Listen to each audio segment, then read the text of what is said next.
Kia ora. Hey everyone, thanks for tuning into your August 2016 Taroscope readings with me. They've taken a while to kind of get round to uploading for the August ones, and I thought to myself, I wonder why, why haven't I been able to get into them and do them? So I did a little bit of research thinking there must be some information that needs to be looked into for August, and I found that there is in fact a partial eclipse in August, which on a lot of the astronomical sites doesn't even really mention because they call it a nearly there eclipse. It is on the 18th of August and it won't be particularly visible from Earth because it just about eclipses the moon, but they call it it's because of the conjunction on the same day. Venus and Mercury are in conjunct, and that is about the essence of communicating love. And this nearly there penumbral lunar eclipse is called, the position that it falls in is known as the top of the finger of God. So it's a very rare, barely there eclipse, and it links itself into a series called the Saros cycle. The previous one was on August the 8th, 1998. So it links into very long periods of cycles, and they date themselves back to 2,222 years ago. So I thought to myself there was a lot of synchronicity and energy within the numbers of this barely there eclipse. Also that it ties in with the conjunction of Venus and Mercury, which are about communicating love, and the fact that this falls on the top of the finger of God energy. There could be some profound things happen in August for some people, and particularly in the areas of love and awareness and opening and connection. Now remember, love is self-love as well, which is also very important, because until you inspire yourself with self-love, it's very difficult to love others. So anyhow, I thought that's how we would open the beginning of the tarot readings for August, with that information on board. So consequently, I have decided to use the Psychic Tarot deck by John Holland. I will do the same format as last month. That's 4 cards on the top with 4 underneath, which are the affirmation cards, or the cards that give clarity. Well, Virgo, hey there. Hi, welcome to your August reading with me. Let's see what the John Holland decks are going to give for you. So 4 cards along the top representing each week of the month, and then underneath a clarifying card.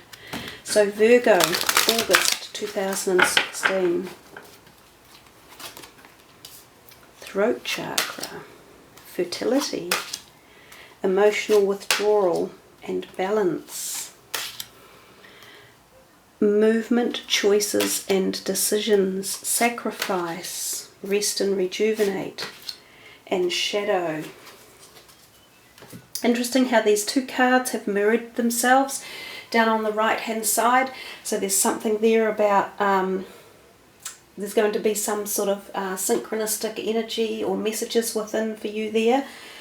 We have 1, 2, 3, 4, 5 in effect major arcana cards. So for you guys, Virgo, I think the month of August could be quite busy and quite deep. So you might get messages coming in at fairly deep levels.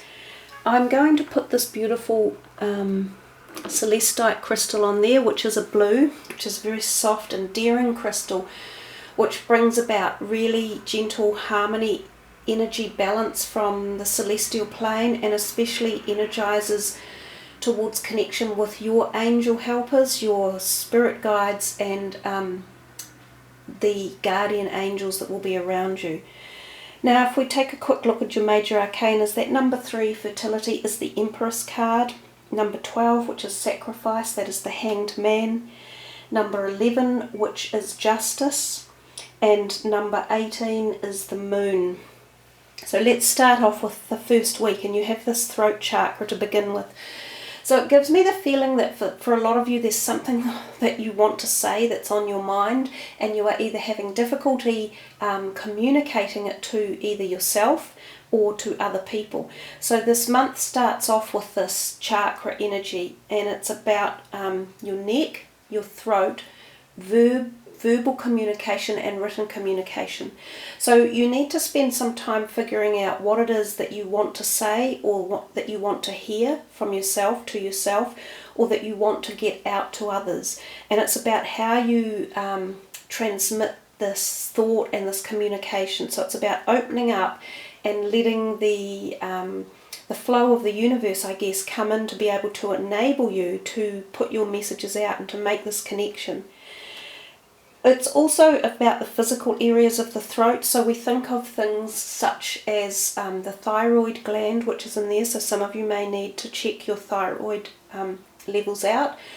It's also about balance, and we see this card balance over here. So it's about hormonal balance. So whether or not any of you have any physical health issues that need looking at in that area. It also gives me the indication or thought of colds and flus and things like tonsillitis or sore throats.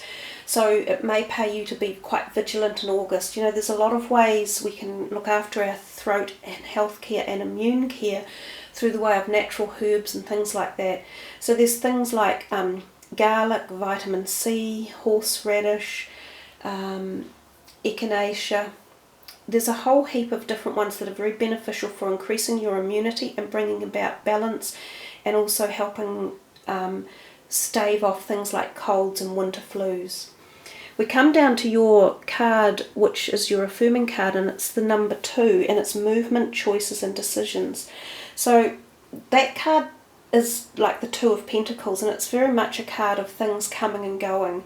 In the traditional Rider-Waite series, we see a jester holding 2 coins up, and you get the feeling of things coming and going through the month. I quite often think there can be movement involved in it, and I know he says movement here, so I think of the potentiality for shifting.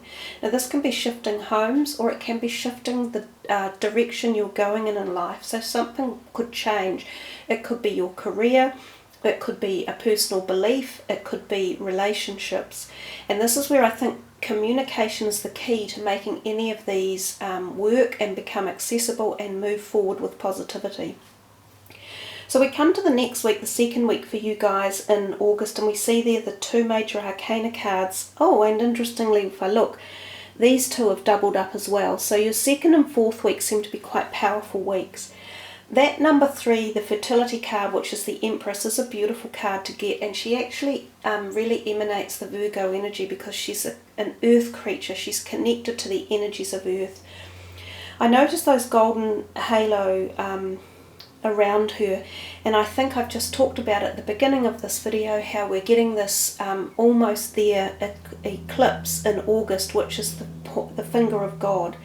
And I see that as being an ecliptical light around like a moon or the earth. So I think this energy might affect you guys quite prolifically. Some of you who are spiritually inclined could feel a real power buzz, or like a power energetic connection with this whole universal energies. You might be transformed, you might find new fertility in your life, or conception, physical conception of pregnancies, health changes. So this could be a point in your life where so much takes shape and makes new change and revelation.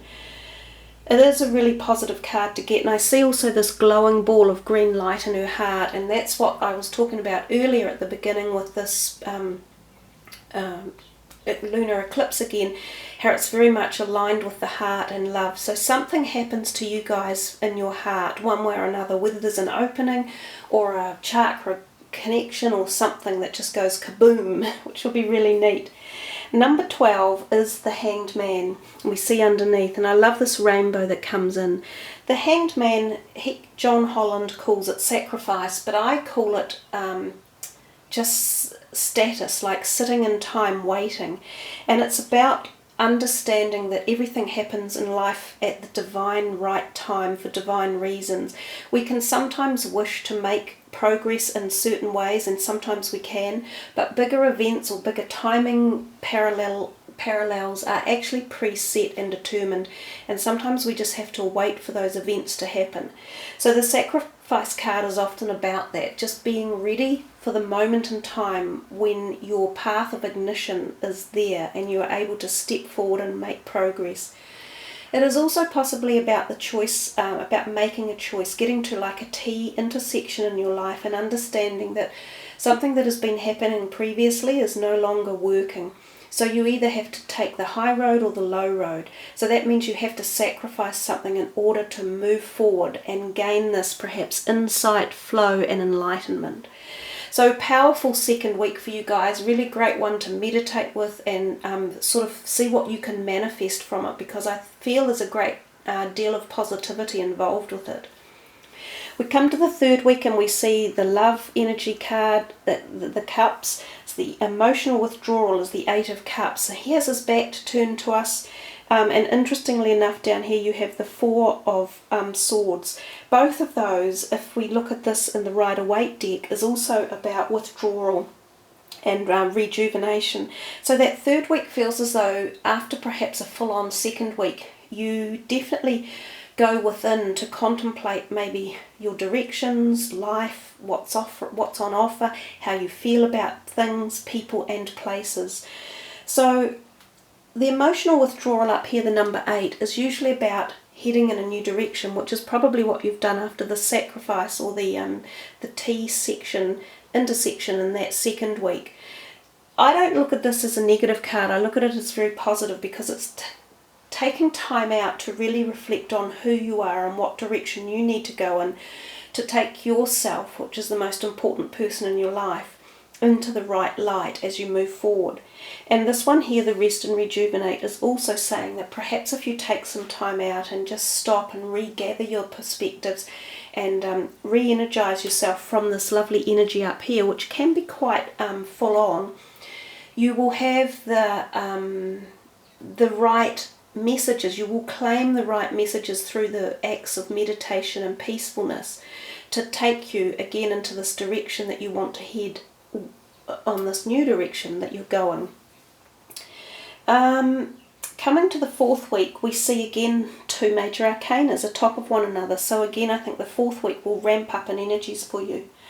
Number 11 is Justice, which is very much a karma card, and it is talking about balance. So we see again this illuminated ring around this body being highlighted at the bottom by this amazing light, which almost appears to be emanating from the card below. So the balance card or the justice card is often about cycles of karma in your life, and about the fact that when this card turns up for you, normally things are coming into a karmic repositioning in your favour. So it's like if there's been some heavy stuff going on, or you've been through heavy energies or things in your life that you've just wondered, what the hell is all this about? It's as if those wheels of karma are slowly coming back in to rebalance the situation and bring you back into alignment again.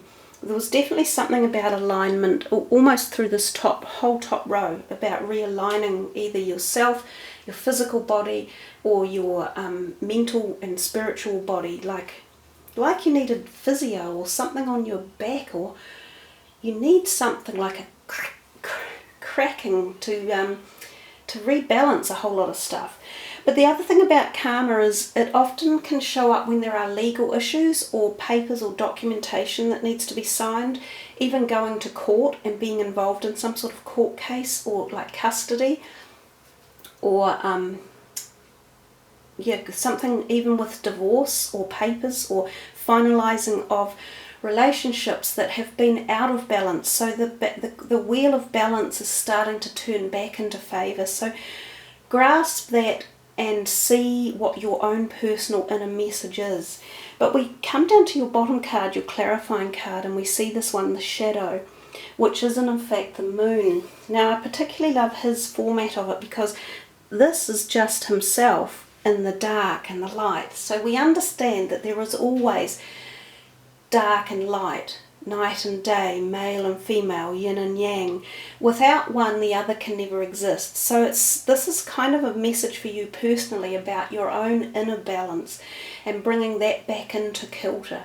So whether or not you've been out of balance, like quite often with you Virgos, you're very rigid, you know, it's like there are rules and boundaries that you try to live by. But sometimes when you live by them too hard, you stop the flow. You stop the flow of energy because it's too black and white.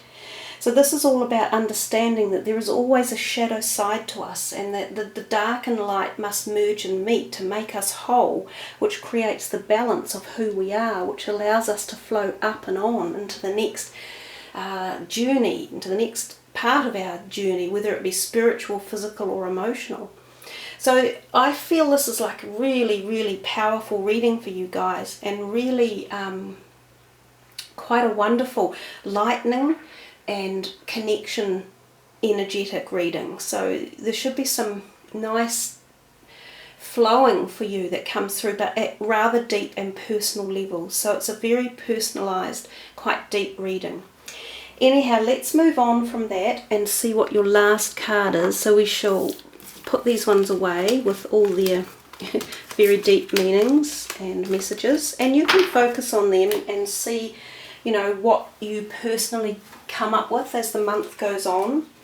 But these are surrender cards, so let's see what the message is for Virgo about what you are to surrender for the month of August. Surrender your addictions. Now remember, addictions are any addiction, like I was just talking about, that when we have this rigidness in our life, like we must do this or we must do that, or we must be perceived to be like this, or yada yada, they're all addictions as well. You know, we can have addictions to food and drink and alcohol and drugs and sex and shopping and working. They're also addictions. Pretty well much, I think, in the human plane while we're here in this physical life, I doubt that there isn't one person on this planet that doesn't have an addiction of one type or another, because addictions are just, you know, a slight over tilting of a particular paradigm or energy. But anyhow, surrender your addictions. Whether you're addicted to substances, food, people, sex or overworking, take action to begin to heal the addiction and replace it with healthier alternatives. And that's exactly what the balance card was saying to you, and also the shadow, you know, allowing the shadow to be part of your life and accepting it, and bringing everything into balance and harmony so that you can move up and on and out. So really nice connective reading, and again, just let loose. Let loose to feel the balance, I think will be a good thing. Oh, another thing about this, the shadow card, the moon card, again it ties into the whole lunar and the ecliptical pattern I was talking about. It also ties into dreams and becoming quite psychic and connected to the psychic realm and the dreamscapes and synchronistic events in your life. So listen to those too, Virgo. Hey, thanks for joining me, guys. Have a great August ahead. I wish you all much happiness and balance and safety and good health. Ka kite Anoa, much Aroha. Namaste.